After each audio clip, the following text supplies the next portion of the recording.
barrel scam noon pang Hulyo ng nakaraang taon. Kamakailan lamang umabot sa korte ang mga kaso laban sa mga personalidad na dawit sa kontrobersya. Ilang ulit tiniyak noon ng NBI at ng DOJ, hindi maaaring madaliin ang pagsasampa ng mga kaso laban sa mga akusado dahil pinapatibay pa raw ang ebidensya. Kahit tagal pinaghandaan pero hindi pa rin pala plansyado ang lahat. Ngayon tila isa sa mga pinaka-importanteng argumento pa, nagkumahog at nabigo ang gobyerno na amyendahan ang reklamo.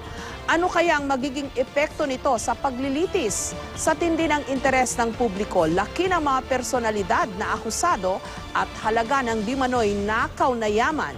Marapat lang na pulido ang lahat ng paghahanda. Hindi lamang para sa mga whistleblowers na itinaya ang kanilang buhay, pero para sa taong bayan na patuloy na umaasa na maparusahan ang mga mapapatunayang nagnakaw sa kabangyaman. Huwag naman sana na pagdating ng araw ang kalabas-labasan, talo na pala ang laban bago pa ito nagsimula.